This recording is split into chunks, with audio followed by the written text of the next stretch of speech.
Gaya, ang nakalimutang kaharian.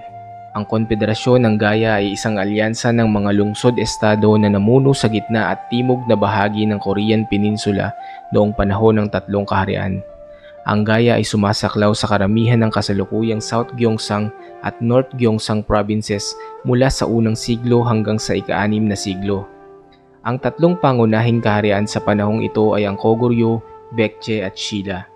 Hindi tulad ng tatlong kaharian, ang Gaya ay isang maluwag na konfederasyon na hindi kailanman nagkaisa sa isang sentralisadong estado. Ito'y isang konfederasyon ng maraming politikal na estado. Bawat isa ay may sariling pinuno. Madalas magpulong ang mga pinuno ng mga estadong ito upang talakayin ang mga bagay na may pangkalahatang interes at magkoordina ng depensa. Pinaniniwalaan na ang Gaya ay may sariling wika na posibleng nauugnay sa gitnang Koreano o kahit sa sinaunang Hapon. Madalas na hindi nabibigyang pansin ang Gaya sa mga talakayan tungkol sa panahong ito. Ang Gaya ay matatagpuan sa paligid ng bukana ng Ilog Nakdong. Ang rehiyong ito ay kilala sa mainit na klima, matabang kapatagan at mayamang deposito ng bakal. Kilala ang Gaya sa kanilang produksyon ng bakal na isang mahalagang bahagi ng kanilang ekonomiya. Ang produktong bakal na ito ay malawakang ipinagpapalit sa mga kalapit na estado. Ang Gaya ay nangangalakal ng mga bakal na baluti at mga sandata sa sinaunang Hapon noong panahon ng Kofun at Asuka. Ang Gaya ay nagmula sa 12 tribo ng sinaunang Byeonhan Confederacy, isang parte ng Samhan Confederacy. Ang Samhan ay nangangahulugang tatlong Han na tumutukoy sa Mahan na naging Baekje, Jinhan na naging Shilla, at Byeonhan na naging Gaya.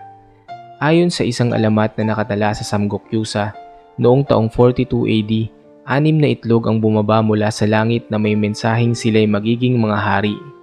6 na batang lalaki ang lumabas mula sa itlog at naging ganap silang mga binata sa loob lamang ng 12 araw. Si Suro ang naging hari ng Gyeomgwan Gaya. Ang Gyeomgwan Gaya ang sentro ng konfederasyon ng Gaya.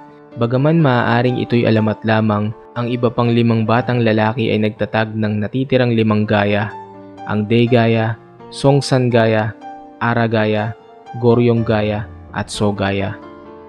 Ayon naman sa Nihon Shoki, isang klasikong aklat pangkasaysayan ng Hapon, ang Gaya ay tinutukoy bilang isang mimana. Ang mimana ay sinasabing isang estadong kontrolado ng Hapon sa Korean Peninsula mula sa ika-3 siglo hanggang sa pagkabuwag nito noong ika-6 na siglo. Ang pahayag na ito ay ginamit ng imperial na Hapon upang bigyang katwiran ang pagsakop nila sa Korea.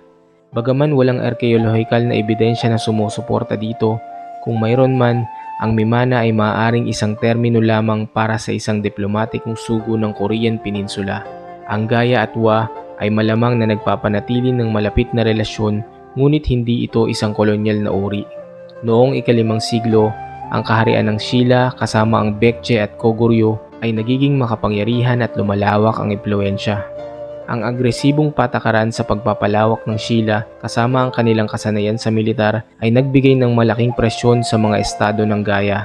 Bukod pa rito, ang mga panloob na alitan at pagkakahiwa-hiwalay sa loob ng konfederasyon ng Gaya ay nagpahina sa kanilang kakayahang tumutol sa mga banta mula sa labas. Sa huli, nasakop ng lumalawak na kaharian ng Shilla ang Gaya noong huling bahagi ng ika-6 na siglo na nagresulta sa pagbagsak ng Gaya Confederacy. Ang pagbagsak ng Gaya ay nagmarka ng isang mahalagang pagbabago sa balanse ng kapangyarihan sa Korean Peninsula. Ang konfederasyon ng Gaya, kahit madalas natatabunan ng mga malalaking kalapit na estado, ay may mahalagang papel sa kultural at teknolohikal na pag-unlad ng maagang kasaysayan ng Korea. Ang kasaysayan ng Gaya, kamakailan lamang ay nagkamit ng interes sa mga Koreanong historiador. Mas maraming eksibisyon at museo ngayon ang nagtataguyod ng kasaysayan nito.